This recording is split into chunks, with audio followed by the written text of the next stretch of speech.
Ya, kemarin mungkin teman-teman sudah dengar juga ya bahwa Ketua Umum PSSI Pak Erik sudah mengatakan bahwa kemungkinan besar ya, tim kita ini pasti dalam tanda kutip dikerjain karena ada tekanan-tekanan yang luar biasa ya, terutama untuk timnas kita dari tuan rumah, karena kita sudah tahu bersama bahwa kita bermain di Jeddah ya, di markas lawan untuk putaran keempat pra Piala Dunia zona Asia di grup B.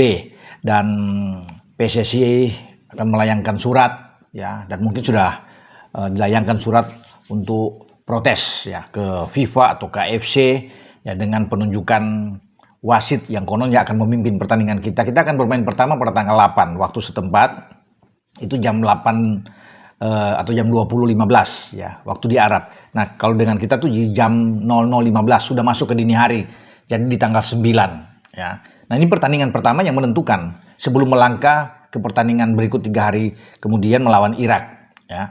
Tapi kita harus bisa menyelesaikan ini dengan hasil positif. Nah, di pertandingan ini yang disinyalir oleh PSSI termasuk Pak Ketum bahwa kita berbahaya. Karena sisi-sisi non teknis ini sangat berperan, sangat berpengaruh sekali buat pertandingan timnas kita, terutama wasit. Yang konon kabarnya ini akan dipimpin oleh wasit dari Kuwait. Ini satu region yang pasti wajar kalau kita memprotes itu. Karena sudah pasti kalau wasit dari Kuwait yang akan memimpin laga kita melawan Arab Saudi, pasti kita akan banyak dirugikan. Itu sudah pasti. Dan kalau kita bisa melihat ke belakang bagaimana rencana pertandingan kita di FIFA Matchday kemarin kan, Kuwait yang sudah ada oke dari awal, tapi kemudian tiba-tiba sepekan menjelang pertandingan mereka membatalkan sepihak, tidak datang melawan kita kan sudah kelihatan. Ya, sebelum akhirnya beruntung, bersyukur bahwa Taiwan masih bisa menyanggupi untuk bisa datang ya. Kita berterima kasih untuk itu. Ya, walaupun peringkat kita dengan Taiwan kan pasti jauh, tapi tidak mengapa. Yang penting anak-anak bisa dapat pemanasan untuk pertandingan ini sebelum kita melangkah ke pertandingan selanjutnya melawan Lebanon kemarin. Oke? Nah, kita bicara dengan Kuwait. Ya, ketika itu bagaimana AFC kemudian mengeluarkan daftar wasit dan akhirnya dari Kuwait. Ya, kita tahu bersama lah. Itu ambang kekalahan kita sudah depan mata. Dan ini tidak perlu ditutup-tutupi. Ya, kalau memang PSSI ingin melakukan protes, ya silakan. Dan itu sah-sah saja. Kita meminta wasit yang memimpin laga kita melawan Arab Saudi itu di luar dari negara di Timur Tengah tuh, Asia Barat sana.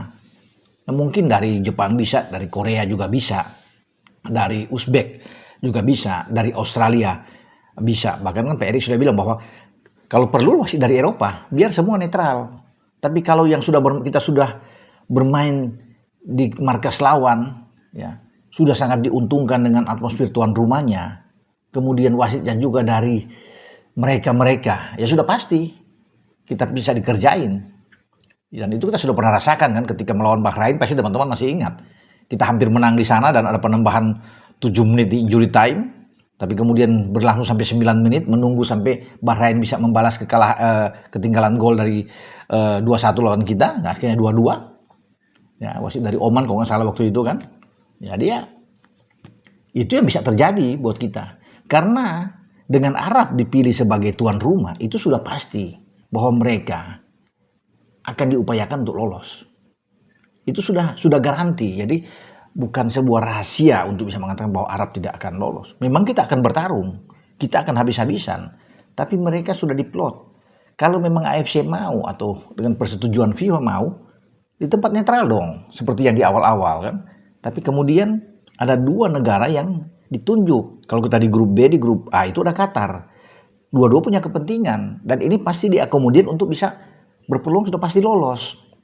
Makanya berbagai upaya dilakukan oleh AFC dengan persetujuan FIFA ini untuk bisa mereka itu langsung lolos. Mereka Arab setelah melawan kita kan istirahat 5 hari. Teman-teman juga tahu. Sebelum mereka pertandingan selanjutnya melawan Irak pertandingan terakhir. Jadi waktu recovery mereka lebih baik. Kita setelah lawan Irak kan cuma waktu 3 hari langsung main lagi. Ya, sementara Arab menonton, menyaksikan kita. Makanya mereka itu diupayakan lawan Indonesia harus menang. 3 poin itu harga mati buat mereka. Kalau mereka melewati kita dengan 3 poin, itu lebih aman mereka istirahat full untuk menatap laga terakhir melawan Irak dan mereka bisa lolos kalau sudah dapat 3 poin. Nah, untuk mewujudkan 3 poin ini, saya rasa itulah tadinya wasit diambil, ditunjuk dari mereka. Kalau wasit dari Kuwait kemudian di kiri kanan untuk AW1, AW2 tuh, asisten wasit maksud saya, juga dari mereka, selesai sudah pasti. Karena memang mereka kesempatan cuma lawan Indonesia. Lawan Irak dirasakan sama Arab, ini pertarungan hidup mati, seru.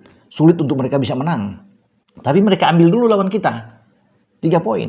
Nah itulah diupayakan bahwa wasit harus dari mereka sehingga banyak keuntungan. Ya bukan tidak mungkin kalau bermain ya offside tipis-tipis pun dilepas ya, atau ada penalti ya kita senggol sedikit itu ditiup ya, penalti, ada pelanggaran-pelanggaran yang dilakukan tuh kita lebih banyak. Pokoknya kita diuntungkan tuan rumah, kita dirugikan. Itulah istilahnya. Yang teman-teman sudah tahu bagaimana cara-cara mereka melakukan ini untuk membuat mental kita jatuh. Nah, kita harus hadapi ini. Menurut saya apapun yang mereka lakukan, kita harus siap. Karena kita sudah tahu kita pasti akan dikerjain. Itu harus kita antisipasi. Jangan sampai kita terprovokasi atau mental kita goyah. Dan itu yang memang mereka inginkan. Ya, untuk membuat kita ini kacau, konsentrasi hilang, selesai. Nah, kita harus hadapi itu. Harus berjuang habis-habisan. Dengan saya Bung Ropan,